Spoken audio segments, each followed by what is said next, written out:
Jamie's point of view.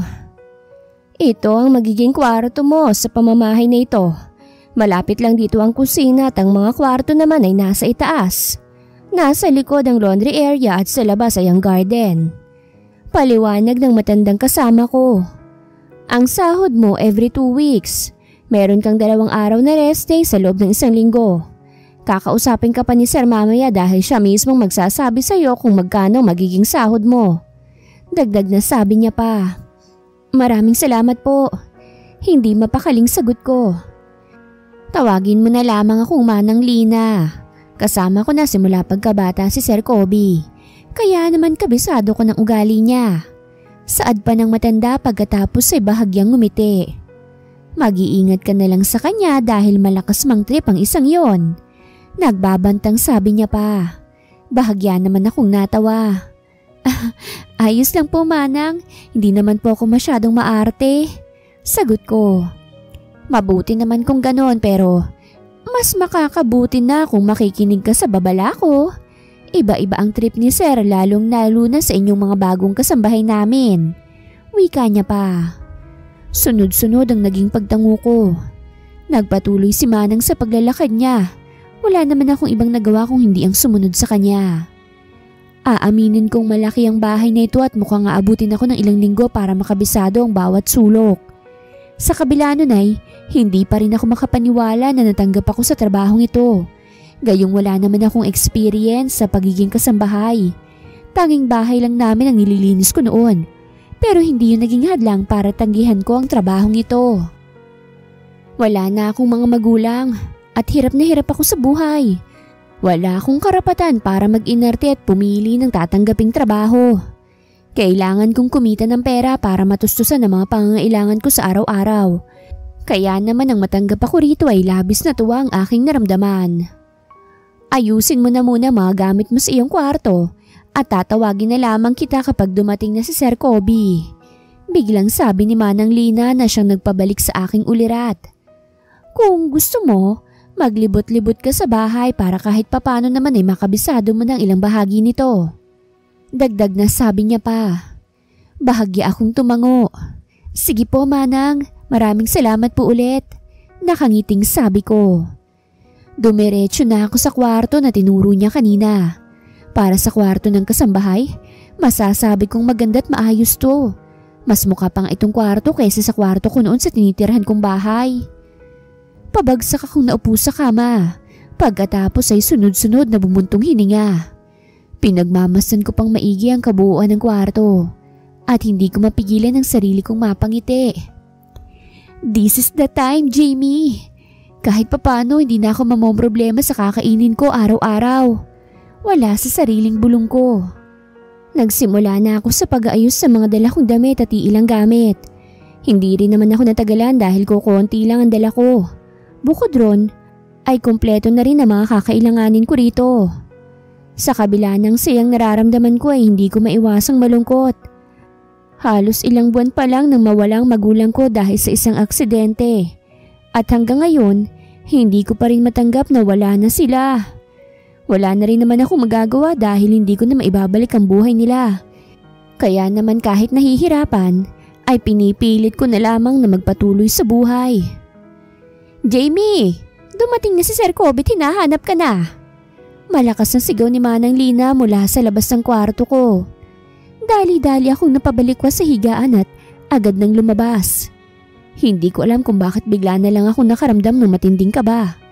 Pero pinilit ko na lang na baliwalain yun habang naglalakad kami papunta sa opisina ni Sir Kobe. Tandaan mong sinabi ko sa'yo, Jamie, para na rin yun sa ikabubuti mo. Biglang sabi ni Manang Lina. Pagkatapos ay huminto siya sa tapat ng isang kwarto. Pumasok ka na, naghihintay na si Sir sa'yo. Dagdag na utos niya pa. O sige po Manang, salamat po. Sagot ko. Naging hudyat naman yun sa kanya para maglakad ng paalis. Nang maiwan ako mag-isa sa labas ng opisina ni Sir Kobe, ay hindi ko napigilan ang sunod-sunod kong pagbuntong hininga. Nang masigurado kong kalmado na ako ay saka ako binuksan ng pinto at marahang naglakad papasok. Sir, hinahanap niyo raw po ako? Hindi mapakaling sambit ko. Inilibot ko pang paningin ko sa paligid nang wala akong makitang tao. Mabilis na nangunot ang noo ko dahil sa labis na pagtataka. Ang sabi ni Manang ay kanina pang nandito si Sir at kanina pang naghihintay. Pero wala namang tao dito. Maglalakad na sana akong palabas nang bigla na lang akong makarinig ng tunog ng bumukas. At nagsaradong pinto dahilan para maistatwa ako sa aking kinatatayuan. Ikaw na ba si Jamie? Biglang tanong ng isang lalaki. Dahil nakaharap na ako sa pinto ay hindi ko siya makita. Sunod-sunod pa akong napakurap habang pinipilit ang sarili kong kumilos. Boses pa lamang niyang naririnig ko pero parang nilamon na ako ng takot. Hindi naman masyadong malago ang boses niya. Ang totoo nga niyan eh. Ang sarap pakinggan ng boses niya. Opo, ako nga po. Wala sa sariling sagot ko. Babalakin ko na sanang lingunin siya ngunit mas lalo naman akong natigilan nang bigla na lang may yumakap sa akin mula sa likod. Sa sobrang higpit ng pagkakayakap niya sa akin ay naramdaman ko ang katawan niya mula sa likod ko. Nanlaki ang mga mata ko nang may maramdaman akong matigas na bagay na tumutusok sa akin. At kasabay nun ay ang unti-unting pagbalot ng takot at kaba sa katawan ko. Ako nga pala si Kobe. Biglang pakilala ng lalaking nakayakap sa akin. But you can call me darling. Dagdag na sabi niya pa. Halos tumindig ang balahibo ko sa katawan nang maramdaman kong paghinga niya sa leeg ko. Ramdam ko na rin ang matinding init na dumadaloy sa katawan ko papunta sa mukha ko.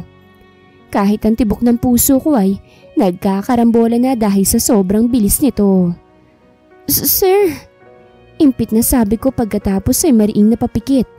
Nang mas lalo kong maramdaman ang matigas na bagay sa likod ko. Huwag po, gusto ko lang pong magtrabaho. Pagmamakaawa ko habang pilit kumakawala sa pagkakayakap niya.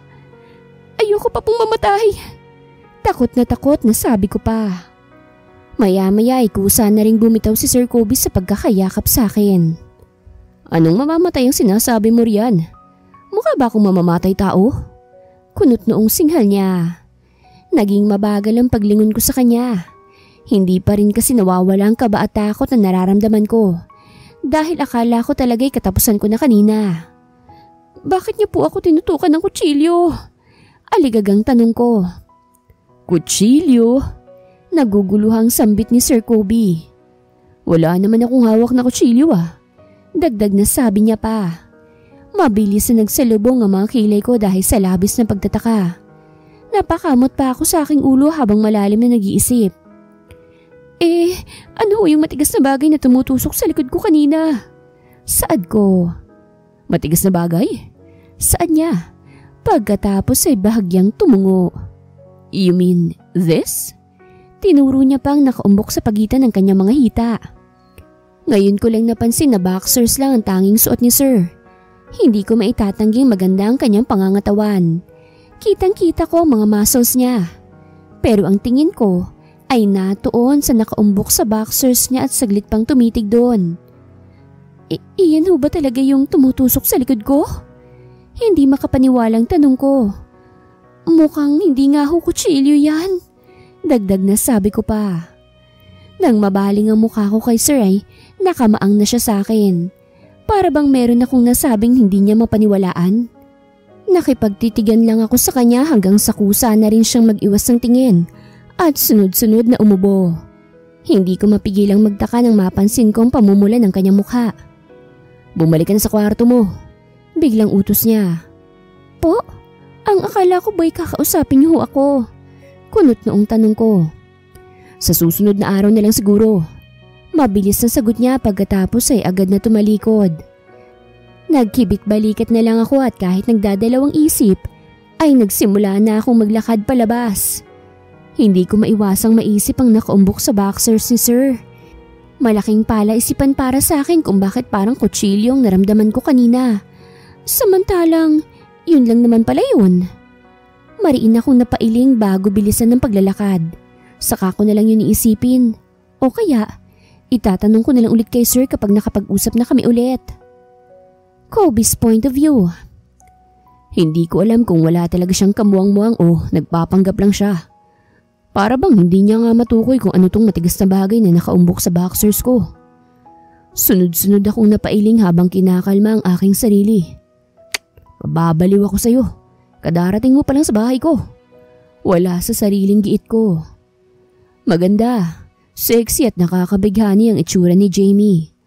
Unang kita ko pa lang sa kanya kanina ay hindi ko na napigilan ang sarili kong mapatitig sa kanya kahit nakatalikod siya. Mas lalo kong nahumaling sa kanya nang humarap siya sa akin. Ngunit ang problema nga lang ay mukhang inosente pa ang pag-iisip niya. Ngayon lang ako pumalpak sa mga trip ko Hindi makapaniwalang bulalas ko pa. You're really something, Jamie. Nakangiting bulong ko pa. Aaminin kong may kakaiba akong naramdaman kanina nang yakapin ko siya. Bigla na lang ding bumilis ang tibok ng puso ko at nabalot ng init ang katawan ko.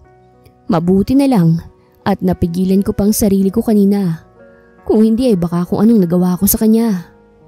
Napahilamos na lang ako sa aking mukha. Hindi ikaw to, Kobe. Umayos ka nga. Singhal ko sa aking sarili. Hindi ko alam kung paano kong pakakalmahin ang aking sarili. Kaya naman pinilit ko nilang ituon ang atensyon ko sa mga trabahong kailangan kong tapusin. Wala na akong pakialam kahit pa mapuyat ako. Ang mahalaga, maikalma kong sarili ko dahil kanina pang matigas tong alaga ko. Mabilis na lumipas sa mga araw. Naging abala ako sa kumpanya dahil sa sobrang dami ng trabaho na kailangang matapos agad. Madalas ay gabi na ako nakakauwi. Kaya naman hindi ko na naaabutan si Jamie.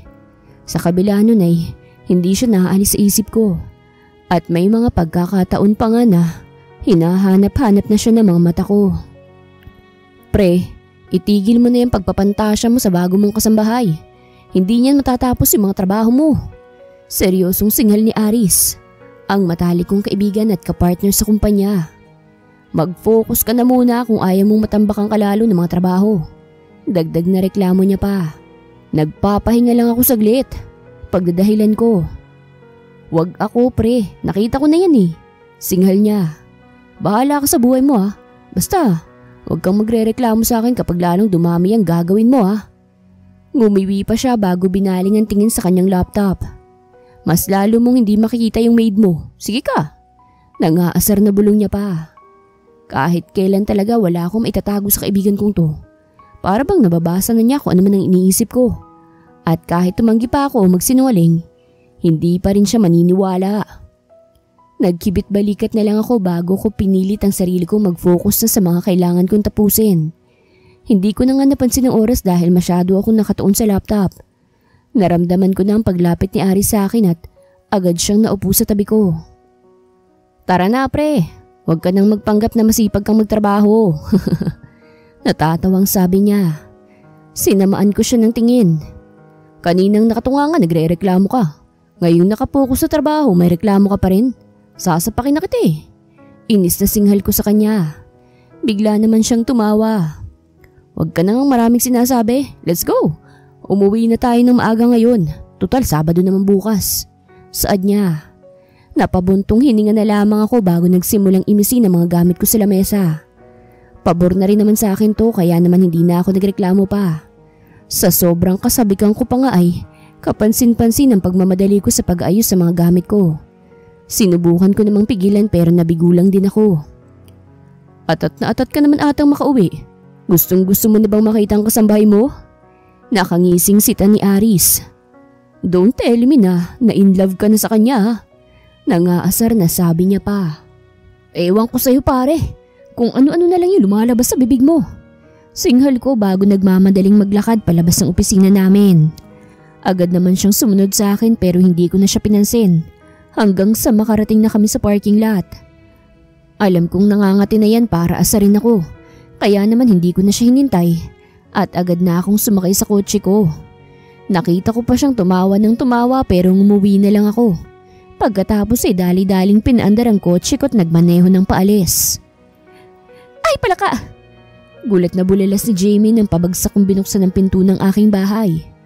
Hindi ko maitatangging sabik na sabik akong makauwi. Pero hindi ko inaasahang maaabutan ko si Jamie na nagsasayaw habang nagwawalis. Bakas ang gulat sa aking mukha ngunit hindi ko magawang alisin ang tingin ko sa kanya. Kahit ang kumurap ay hindi ko magawa dahil baka bigla na lang siyang maglaho sa aking harapan. Maganda ang ayos ni Jamie ngayon. Ang sexy niya ring tignan dahil sa hapit na uniform na suot niya. Pinagmamasan ko pa lang siya ngayon pero hindi na magkaintindihan ang dibdib ko dahil sa bilis ng tibok ng puso ko. Matinding init na rin ang nararamdaman ko. Dahilan para sunod-sunod akong mapalunok dahil parang matutuyo ng lalamunan ko. Ang aga niyo po yata ngayon, sir. Nagtatakang sambit ni Jamie na siyang nagpabalik sa akin sa ulirat. Bahagya akong ngumiti bago naglakad papalapit sa kanya. Alam ko kasing namimiss mo na ako. Kaya ito ako ngayon. Maagang umuwi para makita mo ulit. Nakangising sagot ko. Po? Bakit naman po kita mamimiss? Naguguluhang tanong niya pa. Sir! Gulat na bulalas niya pa. Napangisin na lang ako at walang pagdadalawang isip na hinawakan ng maumbok niyang dibdib. Maya-maya pa'y marahan ko na itong hinihimas. Dahilan para mapapikit si Jamie kasabay ng pagkagat niya sa pang-ibaba niyang labi. Malambot ang dibdib niya at masasabi ko talagang malalaki to. Dahilan para mas lalo kong makaramdam ng kakaibang saya sa aking ginagawa. Sir! Nagsusumamong bulong ni Jamie na parang musika sa aking pandinig. Baka po makita ka nila manang na... Sunod-sunod ang impit niyang pagdaing. Dahilan para mahirapan siyang magsalita. Na minamasay ang dibdib ko. Dagdag na saad niya pa. Mabilis na nagsalubong ang kilay ko pagkatapos ay tinigil ang aking ginagawa. Kitang-kita ko kung papaanong nakahinga ng maluwag si Jamie dahil sa paghinto ko. Hindi ko naiwasang napatitig sa kanya na puno ng pagtataka. Para bang hindi niya alam kung anong intensyon ko sa mga ginagawa kong ito sa kanya. Sa ilang linggo na niyang pananatili rito sa bahay ko bilang kasambahay, hindi na ito ang unang beses na pinagtripan ko siya ng ganito. Ang pinagtataka ko, lagi na lang siyang walang kamuwang-muwang sa mga nangyayari. Sa kabila nun ay hindi ko mapigilan ang sarili ko habang tumatagal at alam kong unti-unti na akong nagkakagusto sa kanya. Sa susunod mo na lang imasahe ang dibdib ko, sir. May kailangan pa po kasi akong linisin. Biglang paalam ni Jamie. Hindi ko na nagawang sumagot dahil naiwan na akong nakamaang habang pinagmamasdan siyang maglakad palayo. Maya-maya pa'y mariin ang naging pag-iling ko. Hindi makapaniwala sa nangyari. Masahe? Hindi naman masahe ang ginawa ko Nakangiwing singhal ko sa aking sarili habang umiiling. Ibang klase naman yung babaeng yun. Hindi makapaniwalang singhal ko pa. Ilang minuto pa akong nanatili sa sala bago na pagdesisyon ng maglakad papunta sa aking kwarto. Parang habang tumatagal, mababaliw ako dahil sa mga nagiging reaksyon ni Jamie sa mga pantitrip ko sa kanya. Pabagsak akong nahiga sa aking kama. Pagkatapos ay napasapaw sa aking dibdib. Kanina pang mabilis ang tibok ng puso ko pero alam kong hindi yun dahil sa kaba o takot. Ilang araw ko na rin napapansin to. Alam ko naman kung anong ibig sabihin ng mabilis na pagtibok ng puso ko sa tuwing makikita o magkakalapit kami ni Jamie. Mariin akong napapikit para pilitin ang sarili kong makatulog. Ngunit nabigo ako. Tanging si Jamie lang ang pumapasok sa isip ko at kahit na anong pigil pang gawin ko ay bigo.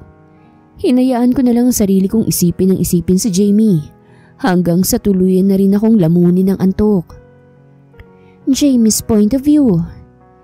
Hindi ko alam kung ano bang trip ni Sir Kobe.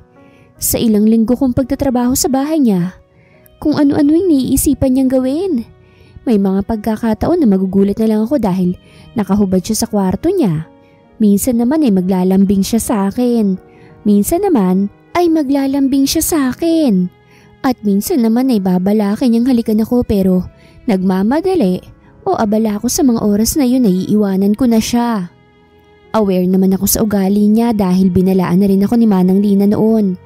Hindi ko lang akalain na ganito yung mga gagawin niya. Oh, Jamie, bakit tulala ka riyan? Nagtatakang tanong ni Manang nang maabutan niya ako sa kusina. Ang lalim ng iniisip mo Dagdag na sita niya pa.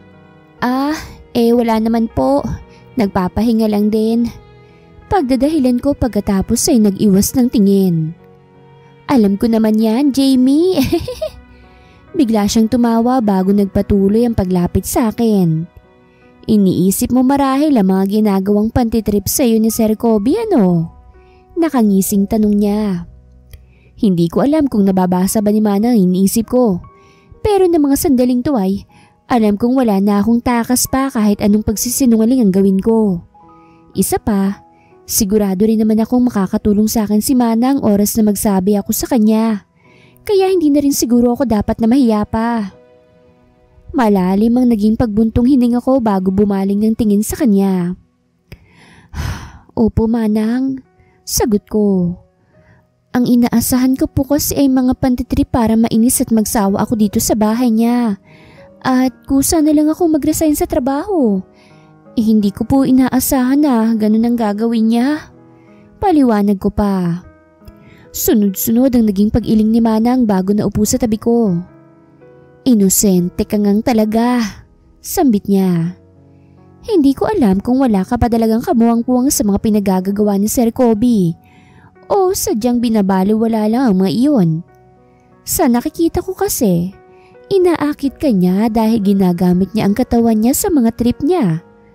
Ang hindi ko lang maintindihan bakit parang wala lang yun sa'yo. Mahabang sabi niya. Hindi naman ako nagulat sa sinabi niya. Ang totoo po niyan wala po talagang kaso sa akin kahit ibalandra niya pang masarap at makisig niyang katawan. Nanlaki ang mga mata ko dahil sa aking sinabi at maya-maya pa, humalakhak na ng tawa si Manang. Ang ibig ko pong sabihin purong trabaho lang naman pong nasa isip ko. Kaya't hindi ko binibigyan ng mali siya ang mga ginagawa niya. Pagdadahilan ko pa. Ikaw talagang bata ka, oo. Sambit lang nito habang pinipigilan ng kanyang pagtawa. Huwag ka nang magpaliwanag pa, Jamie. Hindi naman natin maitatanggi na maganda nga ang pangangatawan ni Sir. Dagdag na sabi niya pa. Ay, nakikita niyo rin po. Ang akala ko kasi ako lang. Gulat na sambit ko. Kung ganon, natatakam din po kayo sa katawan niya? Biglang tanong ko pa. Ano ka ba naman, Jamie? Singhal ni Manang pagkatapos ay humalakhak ng tawa. Abay sa tanda kong ito, hindi na pumapasok sa isip ko yan. Isa pa'y parang anak ko na si Sir Kobe ano? Maghunos dili ka naman sa mga sinasabi mo. Dagdag na sabi niya pa. Napangiwi na lang ako pagkatapos ay napakamot sa aking batok dahil sa labis na hiya.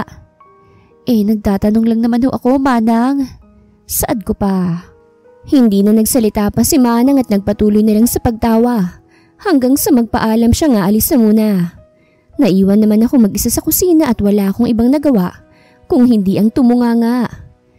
Naging malalim na naman ang pag-iisip ko at hindi ko na napansin pa ang oras. Maya-maya lamang ay napagdesisyonan ko na rin pumunta sa aking kwarto para maligo ako at makapagpahinga na.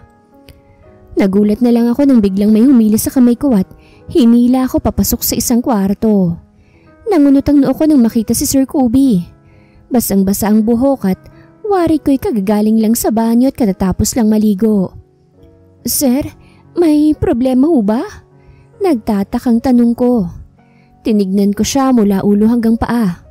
Himala, may suot ka po ngayon Gulat na sambit ko pa. Diretso siyang tumitig sa akin pagkatapos ay biglang ngumisi. Gusto mo bang maghubad ako sa harapan mo? Nakangising tanong niya. Ay hindi na sir, baka magkasakit ka pa dahil sa lamig Mabilis na sagot ko. May kailangan po ba kayo? Bakit niyo po ba ako hinila rito? Nagtatakang tanong ko ulit. Kailangan kita. Sagot niya. Mas lalo naman akong nabalot ng pagtataka dahil sa sinabi niya. Hindi ko alam kung nagbibiro na naman ba siya o seryoso na.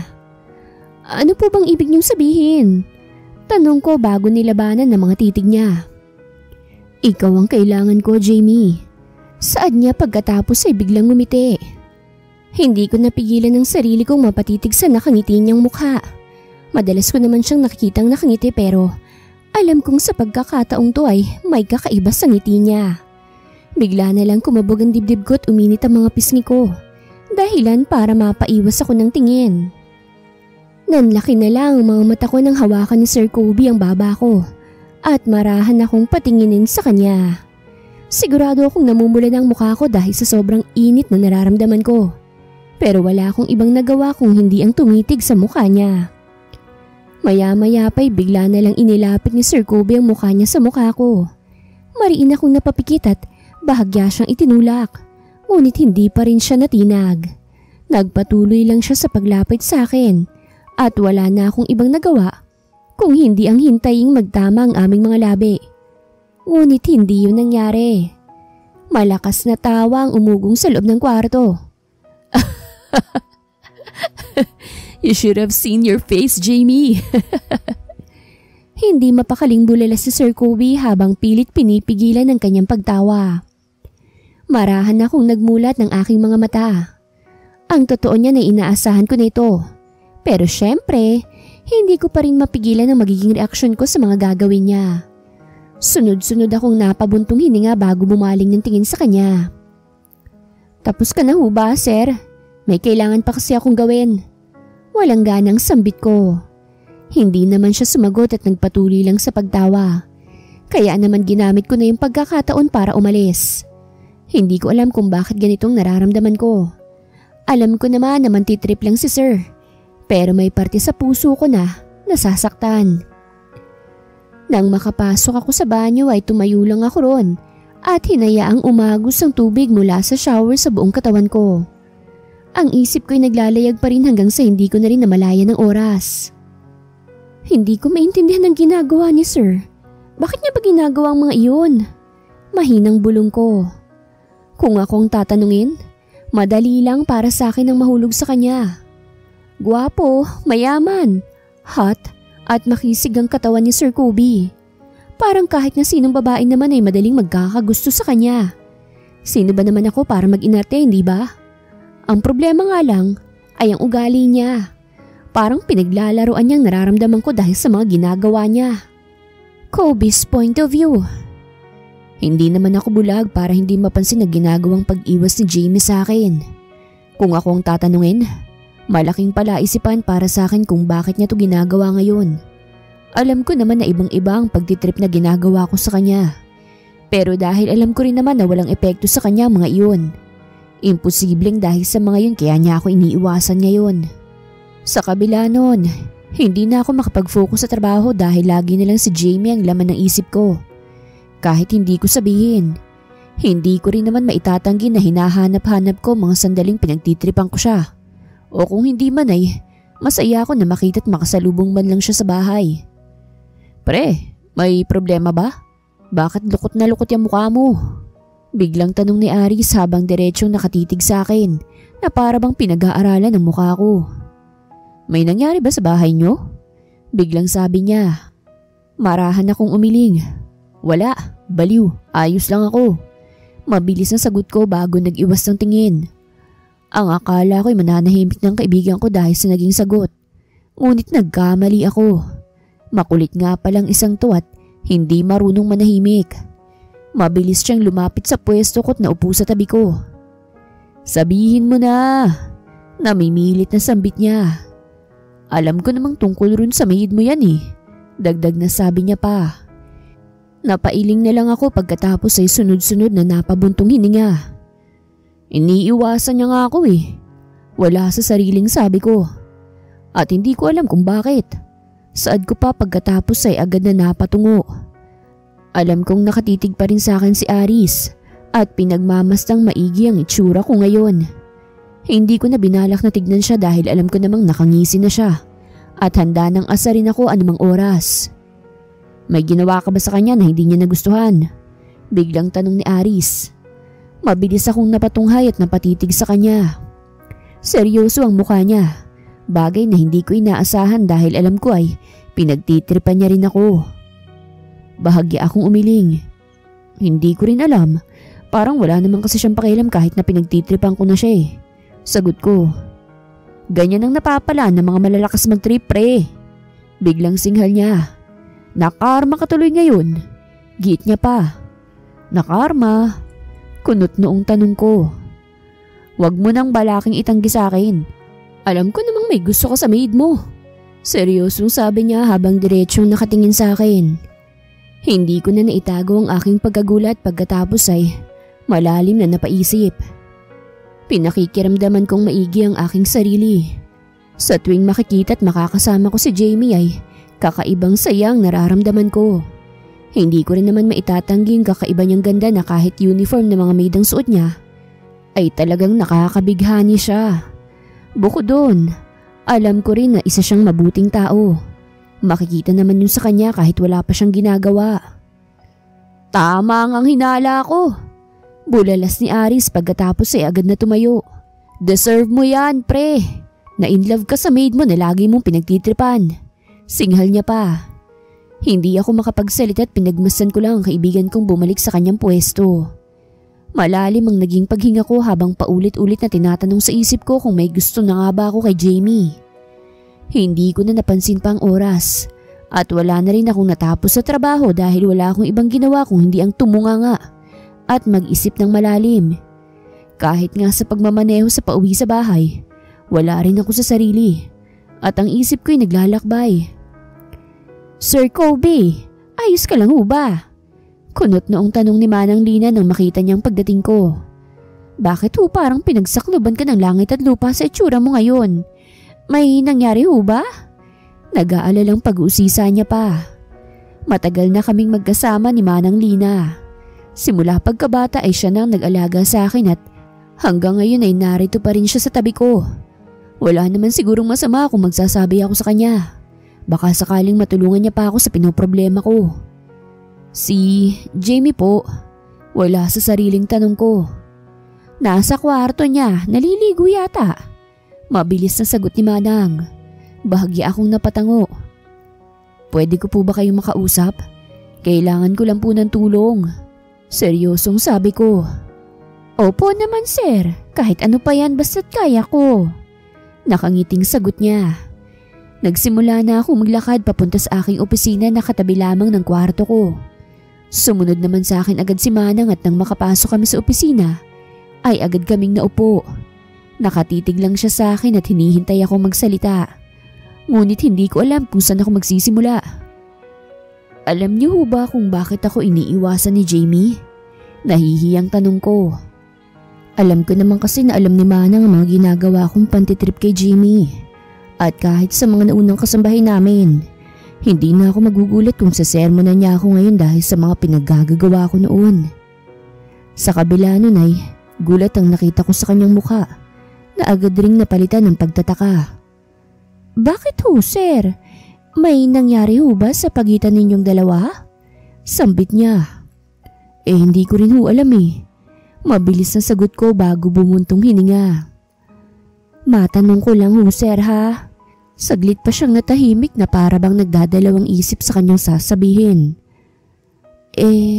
Ano naman ho sa inyo kung iniiwasan kayo ni Jamie? Biglang tanong niya dahilan para matigilan ako. Hindi bubat kung ano-ano ang pinagagagawa niyo sa kanyang pantitrip. Sa tingin ko'y tama lang ang ginagawa niya kung ayaw na niyang maulit pa ang mga iyon. Kahit ako siguro iiwasan kayo dahil sa mga ginagawa niyo. Dagdag na sabi niya pa. Ang totoo niyan ay hindi ko rin po alam kung bakit ganitong nararamdaman ko. Mahinang bulong ko. Kung tutuusin ay tama po kayo. Wala naman dapat sa akin kahit iwasan niya pa ako. Bigla akong napatungo at napakuyom na lang ng mga kamao. Pero hindi ko maiwasang magtaka at hanap-hanapin siya. Dagdag na sabi ko pa. Bahagyang natawa si Manang. Mukhang umiibig ng alaga ko ah. Saan niya dahilan para mapatunghay ako at mapatingin sa kanya. Hindi ko inaasahang si Jamie lang pala ang makakapagparamdam sa iyo ng ganyan. Nangaasar na sabi niya pa. Manang, hindi pa nga po kayo sigurado kung in love nga ako sa kanya. Singhal ko sa kanya. Sa kabila nun ay mabilis akong nakaramdam ng init at kahit ang tibok ng puso ko ay hindi na rin mapakali. Hindi ba pwedeng hinahanap-hanap ko lang siya dahil wala na ako mapagtripan? Dagdag na sabi ko pa.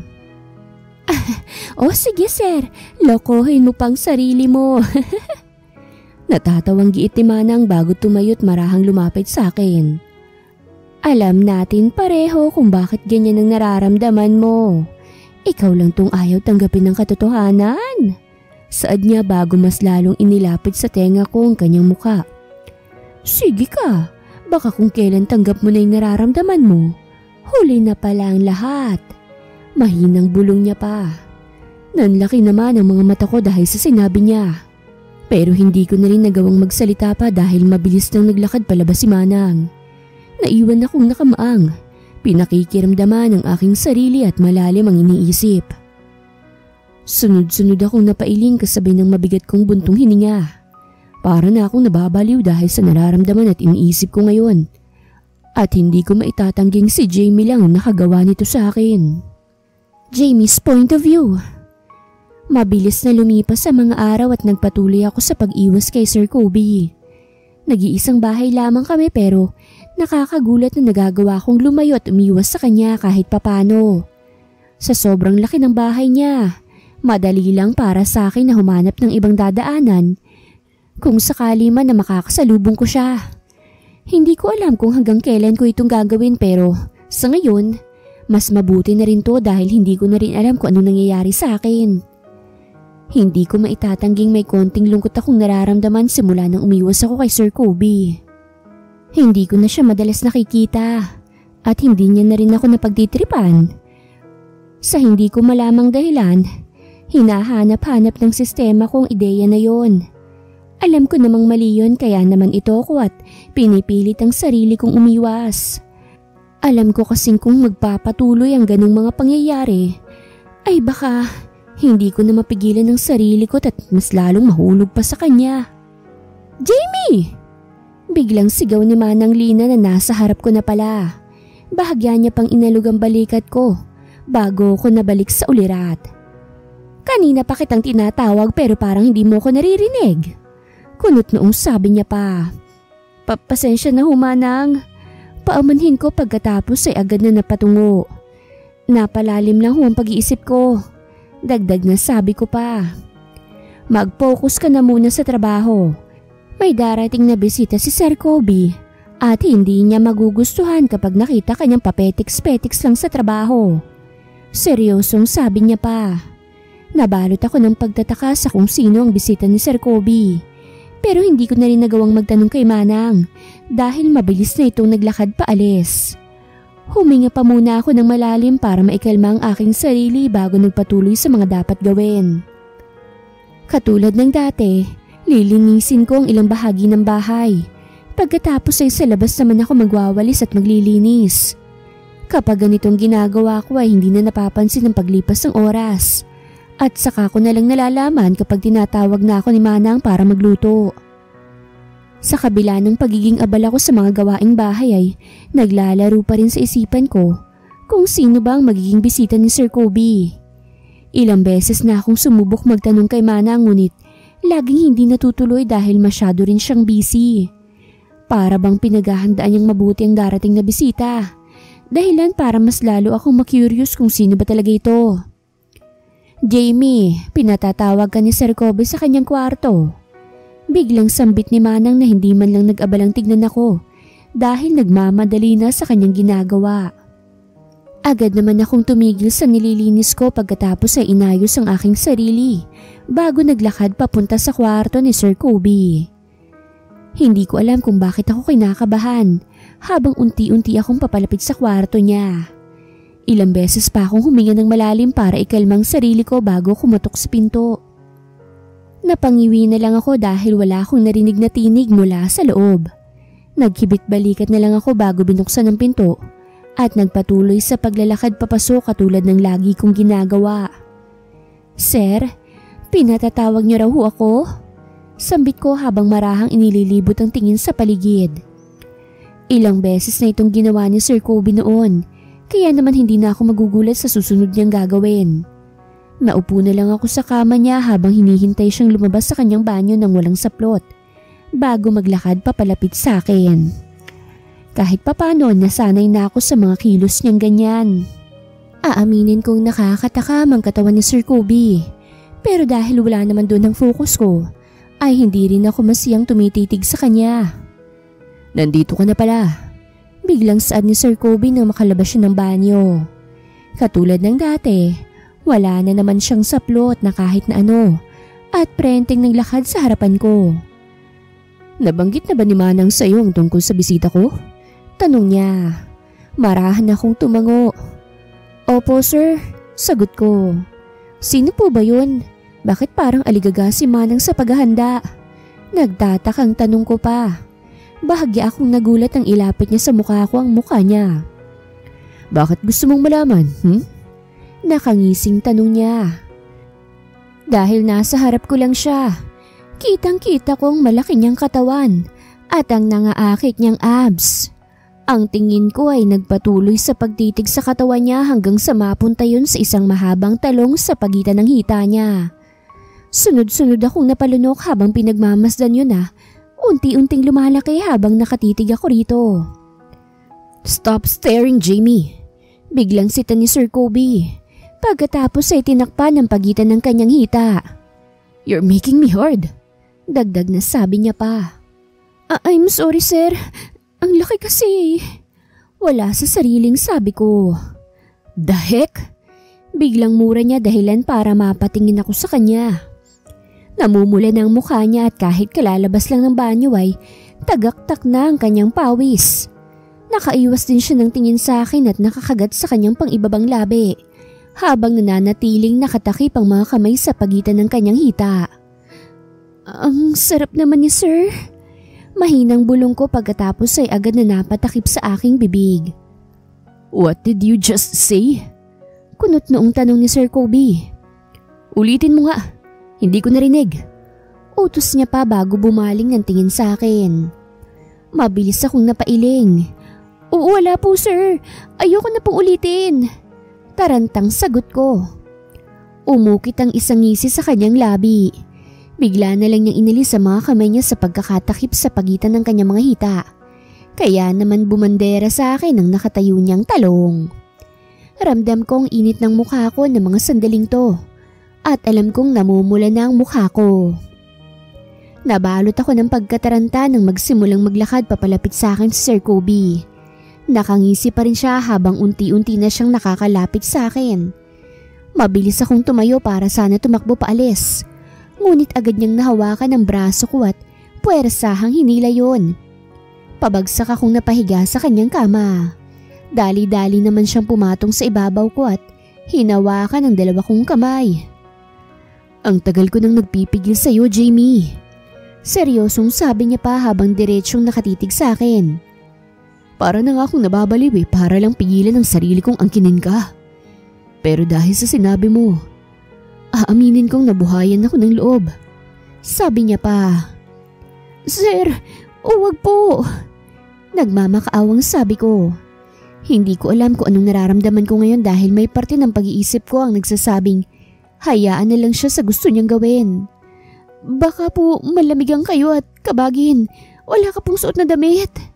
Biglang sabi ko. Napangiwi naman siya pagkatapos ay binitawan ng mga kamay ko. Maya-maya pa ay bigla na lang siyang tumawa ng malakas. Dahilan para magtaka ko. You're so innocent, Jamie. Malambing na sabi niya. That's why I like you. Dagdag na sabi niya pa. Po? Sunod-sunod akong napakurap. Ano pong ibig mong sabihin? Nagtatakang tanong ko pa. Gusto kita, Jamie. Gustong gusto. Pag-amin niya. Halos magkarambolang dibdib ko dahil sa aking mga narinig. Pero ang tingin ko ay nakatuon sa talong niya na tumutusok sa tiyan ko. Mas lalo kong nakaramdam ng init dahil sa kakaibang epekto na dulot niya sa katawan ko. Sir, impit na daing ko. Tumutusok sa tiyan ko yung talong mo. Mabilis na sabi ko pa pagkatapos ay mabilis na napatakip ng kamay sa aking mukha. Wala na akong pakialam kahit pagtawanan o asarin niya pa ako. Kung mananatili siya sa ibabaw ko ng mas mahabang oras, ay baka mawala na ako sa katinuan ko.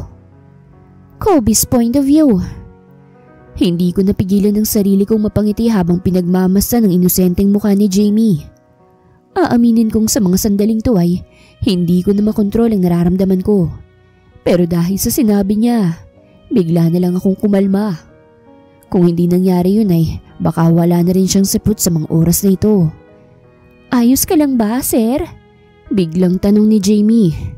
Namumula pa rin ang mukha niya dahilan para hindi ko mapigilan ng sarili kong mapatitig sa kanya. Napakagad ako sa pang-ibaba kong labi para pilit pakalmahin ang sarili ko. Pagkatapos ay napatungo sa tinatawag niyang talong ko bago ibinalik ang tingin sa kanya. Marahan kong inilapit ang mukha ko sa kanya. Ayos lang ako kung piliw akong napangisi nang makitang pagkagulat sa kanyang mukha. Hahawakan mo ito. Mahinang bulong ko pa. Ayoko nga, sir. Ang haba-haba niyang talong mo. Biglang singhal niya kasunod ng pagtulak niya sa akin. Bahagya akong natawa dahil sa naging reaksyon niya. Hindi ako nagpatinag. Kahit ilang beses niya akong itulak ay paulit-ulit lang akong bumabalik at lumalapit sa kanya. Nang makahanap ako ng tamang pagkakataon, ay hinawakan ko ang magkabila niyang mga kamay. Ang mga mata niya'y nakatuon sa aking muka, kaya naman mas lalo ko pa itong inilapit sa kanya.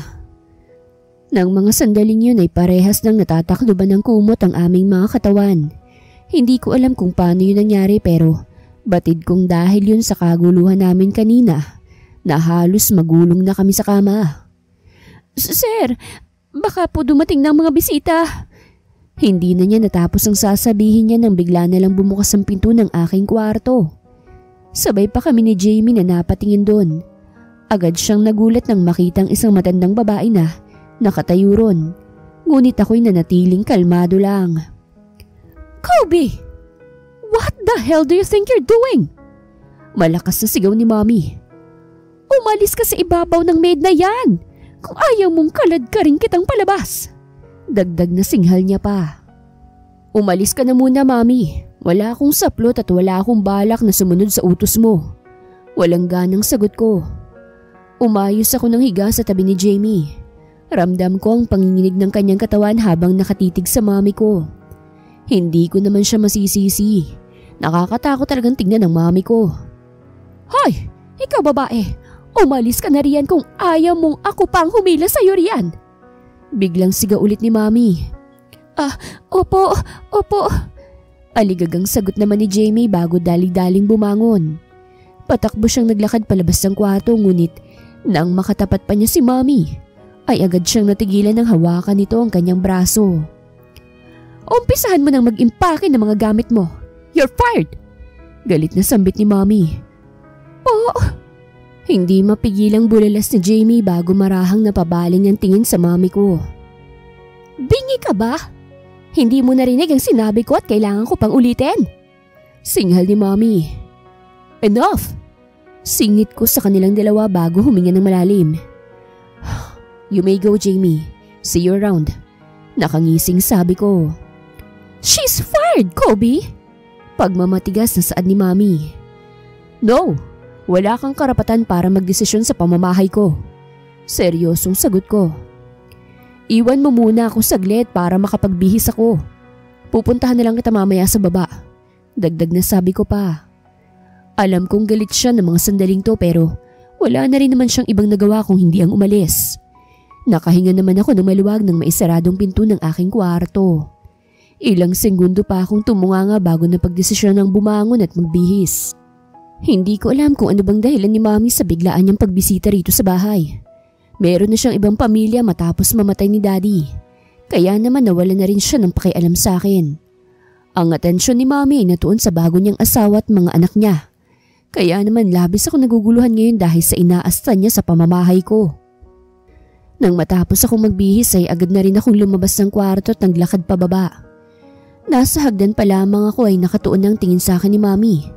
Bakas pa rin ang galit sa kanyang mukha. Nasisirang ka na ba ng bait na bata ka? Singhal niya nang makalapit ako sa kanya. Kailan mo pa naisipang makipagsiping sa mga kasambahay mo, ha? Dagdag na sabi niya pa. It's none of your business, Mommy. Walang ganang sagot ko. Of course it is. I am your mother. Nanggagalaiting sabi niya. Huh, really? Nakangising saad ko. Sa pagkakaalam ko kasi halos 10 taon na tayong hindi nagkikita dahil abala kang magpakaina at asawa sa bago mong pamilya. Tapos ngayon bigla kang babalik na parang walang nangyari? Aasta ka na parang nag-iina ka sa akin? Alam kong masakit ang mga salitang sinasabi ko ngayon pero kung sino man ang mas may karapatang masaktan, ako yon. Nasaan ka ba ng mga panahong kailangan ko ng ina? Wala ka, hindi ba? Kaya wag mo akong sisermonan ng ganyan dahil puro masasakit na salita lamang ang maririnig mo sa akin. Dagdag na sabi ko pa. I can't believe you. Ang kapal na mukha mong pagsalitaan ako ng ganyan. Sigaw niya. Enough with the drama, mommy. Sambit ko bago dumiretsyong tumitig sa kanya. Ano bang kailangan mo't bumisita ka rito after 10 long years? Seryosong tanong ko. I have so many things to do tonight at wala akong balak magsayang ng oras para lang makipagsagutan sa kanya. I'm having a party and I wanted to invite you. Sagot niya pagkatapos biglang tumikhim. Wag mong babalakin na isama yung maid mo dahil hindi ako papayag na masira ang party ko. Nagbabantang sabi niya pa. Then, I won't come. Mabilis na sabi ko. Kung hindi ko siya pwedeng isama, hindi na lang din ako pupunta. Saad ko pa. Really? Mas pipiliin mo pang isang hamak na kasambahay kesa sa iyong ina? Hindi makapaniwalang tanong ni mommy. Yes, seryosong sagot ko. Kitang-kita ko ang panggigigil sa kanyang mukha ngunit hindi siya nagsalita. Para na siyang bulkan na anumang oras ay maaaring sumabog dahil sa pagpipigil ng galit na ginagawa niya. Fine! Biglang sambit ni mommy. Isama mo siya kung gusto mo. Nanlilisik ang mga matang tumitig siya sa akin. Pero wag kang umasang magiging welcoming ako sa kanya. Dagdag na sabi niya pa bago tumayo't naglakad paalis. Sa totoo lang hindi ko siya maintindihan. Wala naman siyang pakialam sa akin simula noon. Tapos ngayon, ganito ang gagawin niya? Pwede kong putulin ang kung anumang ugnayan na meron kami. Pero hindi ko ginawa. Dahil kahit papano kinikilala ko pa rin siya bilang ina ko. Pero hanggang dun lang yon. Dahil meron na kaming kanya-kanyang buhay. Sunod-sunod akong napabuntong hininga bago ako naglakad papunta sa kusina. Nakipagsagutan lang ako kay mami pero labis na pagkagutom nang nararamdaman ko. Mukhang galit na galit ang mami mo ah. Sita ni Manang Lina nang maabutan ko siya sa kusina. Hayaan niyo na lang siya, Manang. Tanging nasabi ko. Ano pong niluto niyo? Tanong ko pa. Pakbet at pritong tilapia. Pero hindi akong nagluto. Sagot ni Manang. Si Jamie ang nagluto nito dahil may inasikaso pa ako kanina sa likod. Dagdag na sabi niya pa. Nagliwanag ang mukha ko't hindi napigilang mapangiti nang marinig ang pangalan ni Jamie. Kasunod nun ay ang mga tanong na sunod-sunod na pumapasok sa isip ko. Sigurado akong nagulat siya sa nangyari kanina. Kaya naman kailangan ko siyang makausap. Iba talagang nagagawa ni Jamie sa'yo ano? Nabanggit ko pa lang ang pangalan niya pero parang nawala ng inis mo sa mami mo. Biglang sambit ni Manang. Ay umamin ka na ba? Kunot noong tanong niya pa. Marahan akong napatango na siya namang ikinagulat niya. Kanina po, sambit ko. Talaga ba? O anong sagot niya? Hindi makapaniwalang pag-uusisa niya pa. Hindi ko rin po alam eh. Bigla na lang kasing dumating si mami kaya't hindi na kami nakapag-usap ng maayos. Pagsisinungaling ko. Wala naman kasing pag-uusap na magaganap dahil iba na ang nasa plano ko kanina. Nagpapasalamat na rin ako dahil sa biglaang pagdating ni mami kanina. Dahil doon ay napigilan kong sarili kong makagawa ng bagay na baka ikagalit ni Jamie. Nagsimula na akong kumain at nagpaalam naman si Manang na may lilinisin pa sa kanyang kwarto. Ang utak ko'y naglakbay na naman at walang ibang laman kung hindi si Jamie. Marami akong katanungan na gustong magkaroon ng kasagutan. Kaya naman mas binilisan ko ang aking pagkain para makausap ko na si Jamie. Jamie's point of view. Ilang araw na naman ang lumipas na iniiwasan ko si Sir Kobe. Matapos kasi ang nangyari nung nakaraan nang maabutan kami ng mami niya sa kwarto, pinilit ko talagang umiwas sa kanya. Hindi ko alam kung bakit ko to ginagawa pero sa ngayon ay wala akong mukhang maihaharap sa kanya. Bukod ron ay nakakatakot ang mami niya. Para bang anumang oras ay maaari siyang manakit ng tao. Kahit paano naging maayos naman ang mga araw ko dahil naging abala rin si Sir Kobe sa kanyang kumpanya. Isang bagay lang ang tumatak sa isip ko. Ang ginawa niyang pag-amin sa akin nung araw na yon. Hindi ko alam kung seryoso ba siya ron o isa na naman yun sa mga trip niya. Jamie! Sambit ng isang lalaki na siyang nakapagpabalik sa akin sa ulirat. Gulat akong napalingon at hindi ko inaasahang siyang makikita ko. Sir Kobe, hindi mapakaling saad ko. Bakit ho? Kinakabahang tanong ko pa. We need to talk. Seryosong sabi niya dahilan para mas lalo kong makaramdam ng kaba. Sumunod ka sa akin sa opisina ko. Utos niya pa bago nagsimulang maglakad paalis. Kahit nagdadalawang isip ay wala naman akong ibang nagawa kung hindi ang sumunod sa kanya. Halos magkarambola ng dibdib ko dahil sa mabilis na pagtibok ng puso ko. Hindi ko inaasahang nandito siya sa bahay ngayon. Ang alam ko ay pumasok siya sa kumpanya. Sunod-sunod pa akong napabuntong hininga bago tuluyang pumasok sa opisina ni Sir Kobe. Seryoso pa rin ang kanyang mukha at nang maupo siya sa kanyang upuan ay diretso siyang tumitig sa akin. Ano pong pag-uusapan natin, sir? Kinakabahang tanong ko bago sunod-sunod na napalunok.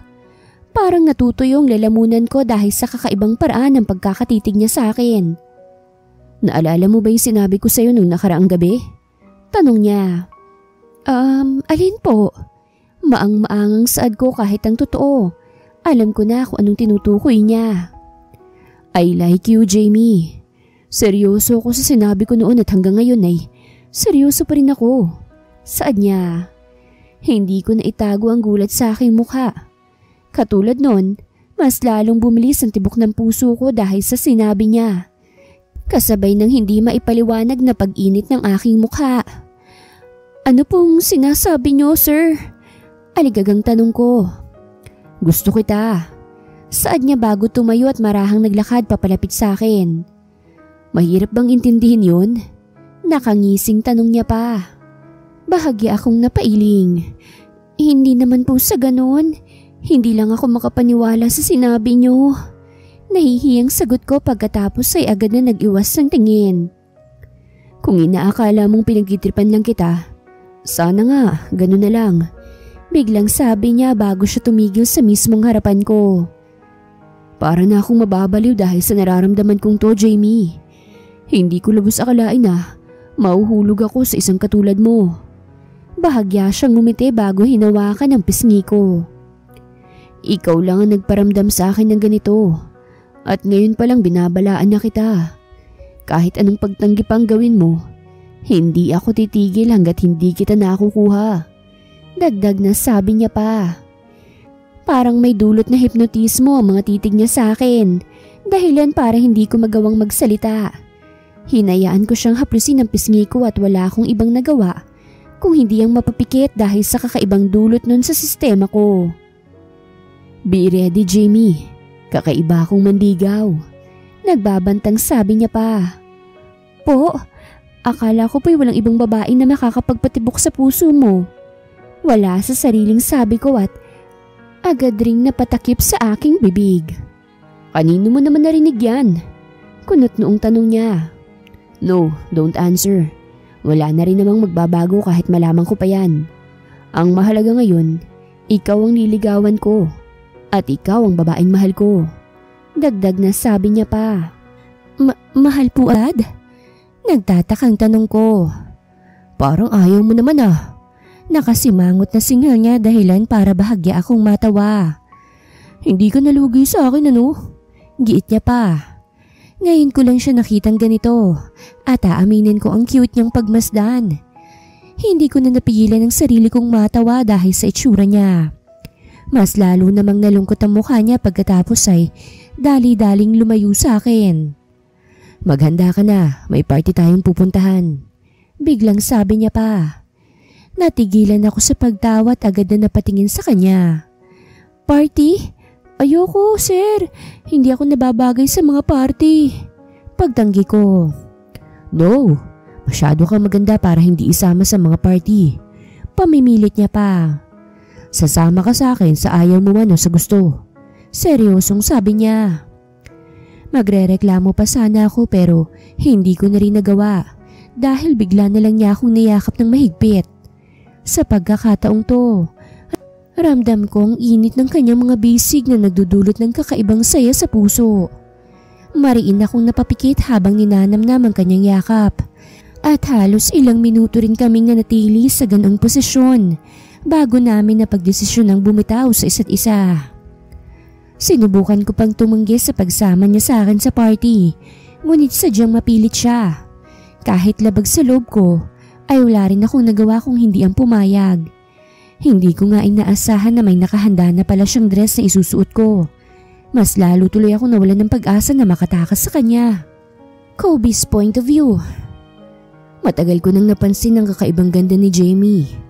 Pero ngayong pinagmamasdan ko siya, hindi ako makapaniwalang may mas igaganda pa pala siya. Kulang lang siya sa pag-aayos ng kanyang sarili at mga mamahaling damit. Habang nakatiting nga ako sa kanya, hindi nawawala ang ngiti sa aking labi. Ang ganda-ganda mo talaga. Wala sa sariling papuri ko. Tama na po sir, baka maniwala na ako niyan. Natatawang sambit niya. Kanina mo pa po ako pinupuri ah. Giit niya pa. Mas lalo akong napangiti. Kabababa lang namin sa kotse kaya naman agad kong hinawakan ang kamay niya. At sabay kaming naglakad papasok sa venue ng event ni Mommy. Alam kong pinagbantaan na niya ako na wag kong isasama si Jamie. Pero alam kong magagamit ko rin ang party na ito para ipagsigawan sa lahat ang pagmamahal ko para kay Jamie. Hindi ko inaasahang ganito kaingrande ang parting tinutukoy ni Mommy. Ilang bisita pa lang nakikita ko pero halos lahat sa mga iyon ay mga kilalang personalidad sa mundo ng business. Alam ko naman kung anong binabalak ni Mommy pero wala na akong pakialam doon. Sigurado naman akong halos lahat ng tao sa business ay alam na ang baho ni Mommy. Kaya naman hindi sila mabilis magpapaloko. Grabe naman tong party na ito. Ang daming tao at mukhang mga mayayaman pa. Biglang sambit ni Jamie dahilan para mapabaling ang tingin ko sa kanya. Parang hindi naman ako nababagay dito. Dagdag na sabi niya pa. Mas lalong humigpit ang pagkakahawa ko sa kamay niya. Huwag mong sabihin yan. Look at yourself. You deserve to be here.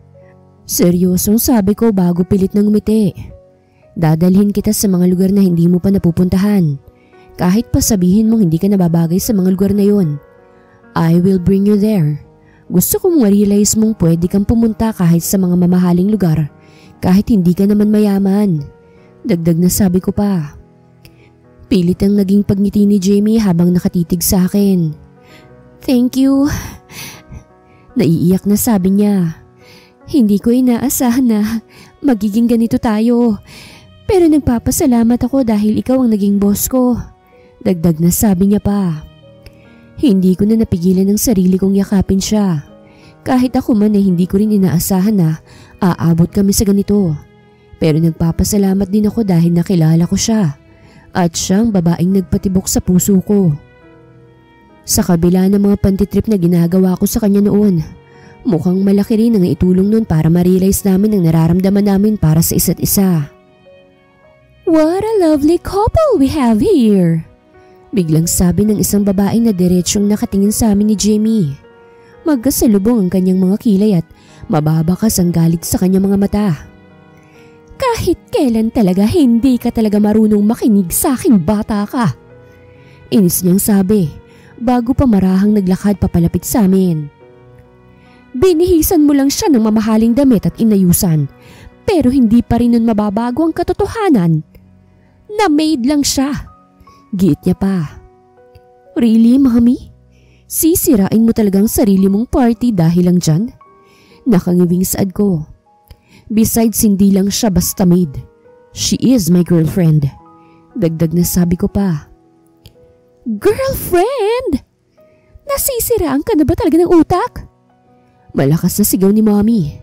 Dahilan para maagaw niya ang atensyon ng karamihan sa mga bisita. Ang dami-daming babae sa paligid. Sa isang maid ka pa nahulog. Hindi makapaniwalang singhal niya pa. Nabaling ang tingin ko kay Jamie nang bigla niyang sundutin ang tagiliran ko. Uy, anong girlfriend ang sinasabi mo? Hindi pa naman kita sinasagot ah. Pabulong na tanong niya. Hindi ko napigilan ng matawa. Sa kabila ng mga sinasabi ni Mommy ay Iyon pa talagang napagtuunan niya ng pansin. Doon din naman ang punta noon. Pabulong din na sagot ko. Enough with this bullshit, Kobe! Biglang sigaw ulit ni Mommy. Hindi kita hahayaang dungisan ng pangalan ng pamilya natin. Singhal niya pa. Excuse me? Hindi na tayo pamilya dahil meron ka ng bagong pamilya. Remember, I can do whatever I want and I can love whoever I want. Wala ka ng pakialam dun. Seryosong sabi ko. 10 taon tayong hindi nagkita't nag-usap. Noong nakaraan ka lang naman pumunta sa bahay ko, hindi ba? Huwag kang umasta na parang isang mabuting ina at nag-aalala ka para sa kapakanan ng anak mo. Dahil 10 taon ka nang late. Napakuyom ako ng kamao pang pigilan ng galit ko. Mag-focus ka na lang sa mga bago mong mga anak at pabayaan mo na ako katulad ng ginawa mo 10 years ago. Dagdag na sabi ko pa. Bastos ka! Nang gagalaiting singhal ni Mommy bago bumaling ang tingin kay Jamie. Ito bang ginawa mo sa anak ko? Tinuruan mong maging walang modo? Galit na tanong niya. Nakatitig lang ako kay Jamie at hindi ko maiwasang magtaka. Kung noong unang beses niyang makita si Mommy ay labis na takot ang makikita sa mukha niya. Ngayon naman ay hindi. Kalmado lang siya at para bang may malalim na iniisip habang nagpipigil ng kakaibang emosyon.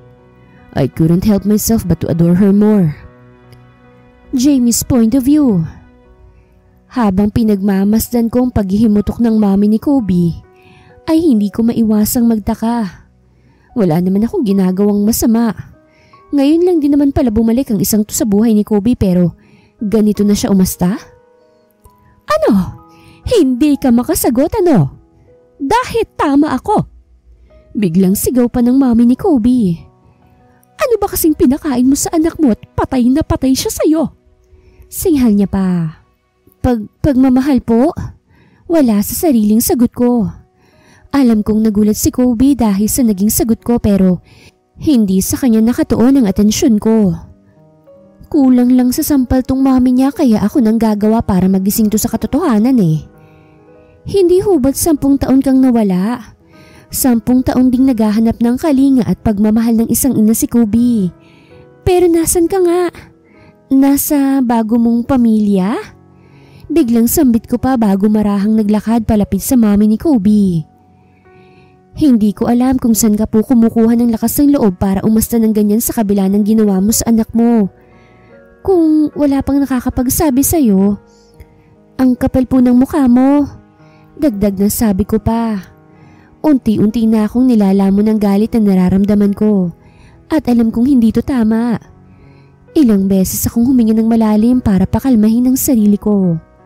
Kahit na ano pang mangyari, wala akong balak manakit lalo pat siyang Mommy ng lalaking mahal ko. How dare you?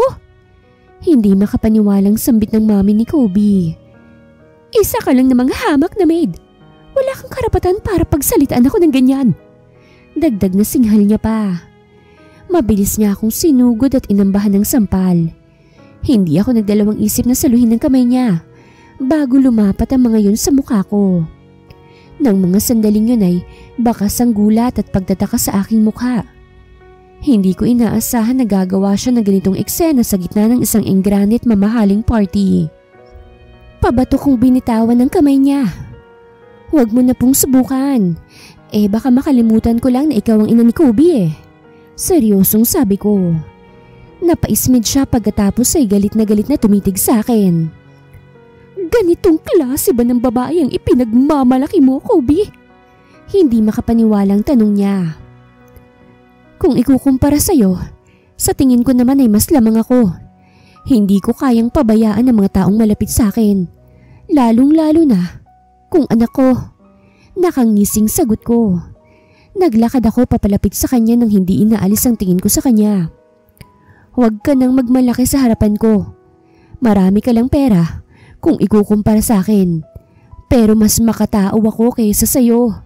Dagdag na sabi ko pa. Hayop ka! Naghihimutok na sambit niya ngunit bago niya pa ako masabunutan ay nakalayo na ako sa kanya at naglakad ng paalis. Bumalik ka dito! Malakas na sigaw niya pa Ang tingin ng mga bisita ay sa akin nakatuon, ngunit wala na akong pakialam sa mga yun. Mas mahalaga sa akin na kahit papano na ipagtanggol ko ang lalaking mahal ko laban sa mami niya. Kung ipapahiya niya lang ako sa harap ng maraming tao ay ganun din ang gagawin ko sa kanya. Dumiretso na ako sa kotse ni Kobe na nakaparada sa parking lot.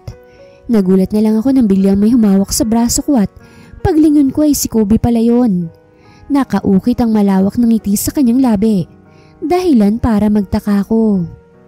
"Thank you," biglang sabi niya. "Ha? Para saan?" Naguguluhang tanong ko. "Dahil sa ginawa mo. Pinagtanggol mo ako sa mami ko," sagot niya. "Hindi ka ba nagagalit sa akin? Mami mo yun pero pinagsalitaan ko siya ng ganun." Nag-aalalang tanong ko. "Pasensya ka na. Hindi ko rin napigilan ng sarili ko eh." Dagdag na sabi ko pa. Pagkatapos ay napatungo. Naramdaman ko na lang ang paghawak niya sa pisngi ko, dahilan para mariin akong mapapikit. Ang mainit niyang mga kamay nagdudulot ng kakaibang pakiramdam sa akin. "Ayos lang yun." Marahan niyang inangat ang mukha ko para mapatingin ako sa kanya. "Masaya ako dahil nagawa mo yun. Hindi ka natakot kahit mami ko siya dahil alam mong ikaw ang tama." Dagdag na sambit niya pa. Hindi ko alam kung ilang beses ko nang natitigan ang mukha ni Kobe ng ganito kalapit. Pero sa pagkakataong to ay masasabi kong mas gwapo siya. Ni hindi ko nga maikurap ang mga mata ko para lamang hindi maalis ang tingin ko sa kanya. Naging mabagal para sa akin ang paglapit ng mukha niya sa mukha ko. Naramdaman ko na lamang ang paglapat ng kanyang labi sa labi ko, dahilan para muli akong mapapikit. Hindi ko maipaliwanag ang sayang nararamdaman ko ngayon. "I love you." Wala sa sariling sambit ko. Hindi na itago ni Kobe ang ngiti sa kanyang mga labi bago tumitig sa akin. "Ibig bang sabihin nito ay tayo na?" Nakangising tanong niya. Napangiwi naman ako. "Nag-I love you lang tayo na agad?" Giit ko. Bigla na lang siyang natawa pagkatapos ay mahigpit akong niyakap. "I love you too." Bulong niya.